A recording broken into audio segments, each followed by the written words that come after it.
فيلمنا النهارده يا صديقي مع اجمل افلام الفانتازيا هو فيلم شورتس. بتبدا احداث الفيلم في منطقه بلاك فول واللي بيعيش فيها ناس كتير، منهم اللي كويس ومنهم اللي وحش، وبيكون في نفس المنطقه شركه الصندوق الاسود، والشركه دي بتبقى متخصصه في صناعه اداه جديده وسموها الصندوق الاسود، واللي ممكن تتحول لماكينه حلاقه او تليفون تتكلم منه او كشاف ينور لك. وصاحب الشركه ده اسمه مستر بلاك، واللي بيتكلم مع الموظفين بتوعه وهو متضايق قوي وبيقول لهم ان في شركات تانية بتنافسه، ولما موظفه بتقول له ان المبيعات بدات تقل وما بقتش زي الاول بيقوم فاصلها وممشيها، وزميلها هو بيتكلم بيروح ممشيه هو كمان وما بيديهوش فرصه. وبتكون الشركه بتاعته دي فيها فريقين من المطورين، ولكل فريق منهم قائد، فبيقول لهم قولوا لي منتج جديد نعمله، واللي هيخسر فيكم هفصله هو وعيلته. فالموظف بيقول له دي مراتي، يعني لو واحد فينا اتفصل التاني هيمشي. فقال لهم المهم انا عاوز فكره جديده وخلاص. وبنيجي بقى لبطل القصه وهو تود، واللي بيكون قايم من النوم واللي بينظف سنانه بس بصعوبه. بيروح بعد كده يفطر مع اخته واللي بتسخر منه، وبيطلع والده ووالدته هم اللي شغالين في شركه الصندوق الاسود. بعد كده بيروح تود المدرسه وبيبقى مجهز نفسه عشان ياكل العلقه الجميله بتاعت كل يوم من ولد اسمه كول وبنت اسمها هيلفيتكا. الولد والبنت دول ولاد مستر بلاك صاحب الشركه اللي ابوه وامه شغالين فيها. فتود بيكلم هيلفيتكا وبيقول لها على فكره انت بتحبيني لاننا شبه بعض في كل حاجه. فبيروحوا ماسكين وزارعينه بصل في سله الزباله وبيسيبوه يمشوا. وبيجي تود بعد كده الفصل وهو متاخر وبيسلم على سمكه الزينه لانه بيعتبرها صاحبته الوحيده في الدنيا دي،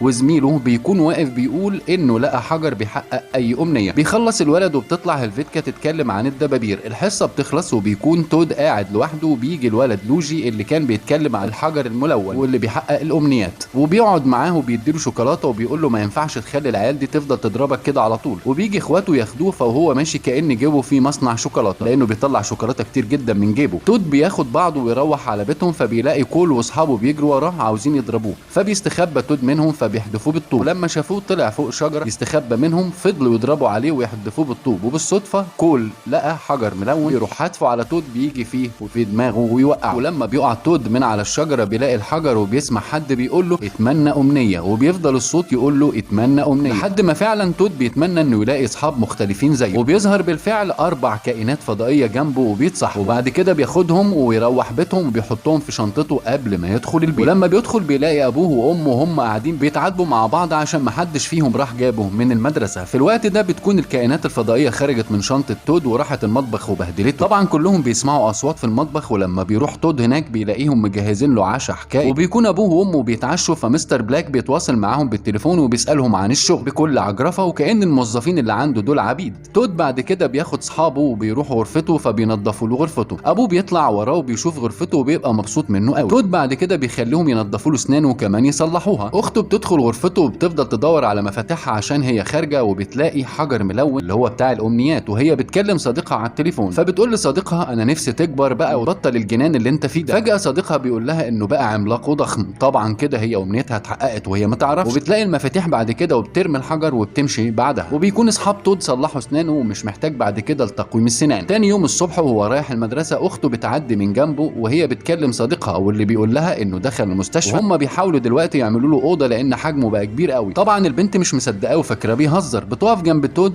وبتقول له تعالى اوصلك المدرسه، بس تود بيرفض وبيخلي اصحابه يشيلوه وبيطيروا بيه لحد هناك. ولما بيوصل المدرسه بيبقى الطقم بتاع كل يوم مستنيه عشان يدوله العلقه، فبيهرب منهم وبيخلي هيلفيتكا تشوف سنانه اللي بقت جميله فبتتغاظ منه قوي. فجاه اصحابه الفضائيين بيشغلوا اغاني وهو بيتكلم مع هيلفيتكا وهو بيحاول ياخد الجهاز منهم، بيجي في وش هيلفيتكا. فعشان تغيظه بتطلع السمكه اللي بيحبها من الحوض وبتهدده انها ممكن تاكلها. بيجري بسرعه عليها ومن غير ما يقصد بياخدها ويقعوا هما الاثنين من شباك الدور الثاني اللي في المدرسه، وعظمهم بيتكسر وبيروحوا هما الاثنين مع بعض المستشفى. بيروح صاحبه لوجي يزوره بيقول له اخبار اصحابك الفضائيين ايه. وهنا الفضائيين بيقرروا انهم يرجعوا كوكبهم تاني، وبيبدا تود وهيلفيتكا يقعدوا مع بعض اغلب الوقت في المدرسه. بقوا ياكلوا ويشربوا مع بعض، بس تود عشان ايده متجبسه فمش بيعرف ياكل، بس هي مرنت نفسها كويس وبتعرف تاكل برجليها. وبيعرف بعد كده تود ان صاحبه لوجي هو السبب في كل اللي حصل له. وده لما لوجي قال لاخواته ما تيجي نلعب في الجنينه، فاخواته قالوا له ان في عاصفه جامده جايه، بس هو بيصمم انه يخرج يلعب في الجنينه. ولما بيخرجوا بتكون العاصفه خلصت وبيظهر قوس قزح، وبتكون نهايه قوس قزح في جنينتهم، وبيتوقعوا انهم يلاقوا كنز تحت منه. بس لما بيروحوا عنده بيلاقوا حجر ملون، وبيعرف لوجي ان الحجر ده بيحقق الامنيات. وساعتها اتمنى ان الشوكولاته تفضل في جيبه على طول وما تخلصش. بتتحقق فعلا امنيه لوجي وجيبه بيفضل يطلع في شوكولاته على طول. اخواته بيقولوا له ما تتمناش اي حاجه كده من غير ما تعرف قواعدها ايه. فبينزل جنبهم كتاب للقواعد ضخم فبيسيبوه،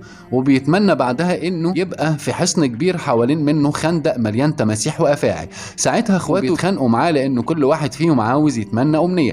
ساعتها الحجر بيقع منهم في الخندق فبينزلوا عشان يجيبوه، وحظهم الحلو ان الحجر وقع على راس تمساح. ولما لوجي صمم انه يروح يجيبه فالتمساح راح بالع الحجر، وراحت التماسيح والتعابين هجمه عليهم وطلعت وراهم جري. فقرر لوجي انه يرجع الحجر عشان ينقذ اخواته، فبيروح ناطط في بق التمساح وياخد الحجر ويتمنى ان التعابين تختفي. وطبعا واجب المدرسه اللي كان معاه في جيبه اتقطع منه لما نزل في بطن التمساح، وفجاه لقوا التماسيح بتجري وراهم تاني. وبيعرف ان التمساح اتمنى الامنيه دي لما كان لوجي في بطنه، وبيتمنى بعد كده ان ديناصور ضخم يجي ينقذهم ويوديهم للحصن.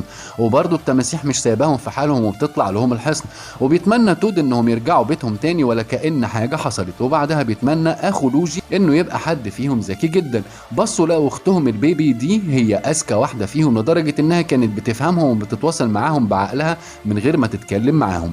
ولما بيفكروا بيلاقوا ان الحجر ده ممكن يضرهم اكتر ما ينفعهم، فبيتمنوا انهم يجيبوا منجنيق ويحدفوا الحجر ده بعيد عنهم خالص. وبيقع الحجر في الحته اللي كان كول واصحابه بيحدفوا فيها تود بالطوب. الحجر بعد كده بيوصل لواحد كان زميل تود في المدرسه. الولد ده من خوفه من الجراثيم عزل نفسه في البيت، وكمان ممنوع يتعرض للهواء عشان الهواء ملوث. واللي كان عامل كل ده فيه ابوه لانه كان عالم. وده بيحصل لما اخت تود بتلاقي الحجر، ولانها بتدي الولد ده درس في بيته فبتاخد الحجر معاها جوه البيت. في الوقت ده بيكون دكتور ميزروري بيعمل تجربه عشان يعمل حاجه اسمها ميتوكوندريا تقدر تشتغل بره الخليه. ابنه بالصدفه بيكون في المعمل وبيطلع مخاط من مناخيره وبيرميه على الارض من غير ما ابوه ياخد باله. بيجي الولد لاخت تود عشان ياخد الدرس، فبيمسك الحجر وبيتمنى على سبيل الهزار ان تجربه ابوه تنجح. وفجاه المخاط اللي كان طلعه من مناخيره بيتحول لحاجه غريبه قوي وبيكبر. في الوقت ده بيروح تود ولوجي ليه البيت وبيسالوه عن الحجر، فبيقول لهم انه الحجر مش معاه. تود بيروح ناحيه الشباك وبيحاول يكسره انه يدخل البيت، ولما بيدخل البيت ابو الولد بيمسكهم وبيطهرهم من الجراثيم. الولد بيطلع جري من المعمل لانه شاف الوحش اللي هناك ومن شكله عرف ان ده المخاط بتاعه. بيجري تود على الولد وبيحاول ياخد منه الحجر، وبيطلع الوحش من المعمل وبيبلع الحجر. ولما بيشوفوه بيخافوا يطلعوا يجروا منه، بس تود قرر انه يمد ايده جوه الوحش ويطلع الحجر. بس الوحش هيبلعه، كان الوحش فعلا هيبلعه لولا صاحبه اللي جه وقف قدام الوحش وطلع مخاط من مناخيره وهدد الوحش وقال له لو ما سبتوش انا هبلع المخاط ده. وتود في اللحظه دي بينجح انه ياخد الحجر وبيطلعوا كلهم بره البيت. وبيجي الدكتور ميزروري وبجهاز في ايده معاه بيقدر يحبس الوحش وبينقذ الولاد. تود بيبص لقى الحجر واقع على الارض فخده وطار. وبعد ما بيروح بيكلم هلفيتكا لانهم بقوا اصحاب وبتروح عزمها على الحفله اللي ابوها عاملها لموظفين الشركه بتوعه، واللي برضه ابوه وامه هيروحوها. فبيقول لها انا تعبان قوي ولازم انام. ام تود بتروح بعد كده غرفته عشان تطمن عليه، فلما بتشوف الحجر فبتاخده معاها. بيعرف تود بعد كده ان امه اخدت الحجر، فبياخد العجله بتاعته وبيجري على الحفله وراهم عشان يرجع الحجر. ولما ابوه وامه بيجوا داخلين الحفله بتفكر انهم ليه بعاد عن بعض، وبتتمنى لو يقربوا من بعض قوي. فجاه الامنيه بتاعتها بتتحقق وبيقوموا لازقين في بعض، وطبعا بيستخبوا من اي حد ممكن يشوفهم في الحفله. ولما بتخرج هلفيتكا بتلاقي شنطه ام تود، وبيجي تود وبرضه بيضربوا بعض. ولما ابوها بيشوفهم فبتقول له ده تود صديقي وجايب لي هديه، فبيقول له طب ممكن تتفضلوا جوه احسن من وقفتكم بره. تود بيشوف الحجر جوه الشنطه بتاعت امه، فبتقوم هلفيتكا ضرباه تاني واخده الحجر منه. وبيجي اخوها وبرضه بيروح زرعه بصل زي كل مره في الزباله. فهلفيتكا بتتعصب عليه وبتتمنى انه يبقى اخوها صرصار وبتتحقق امنيتها. وتود بيروح خابطها فبيطير الحجر من ايدها وبيقع في طبق الحلويات.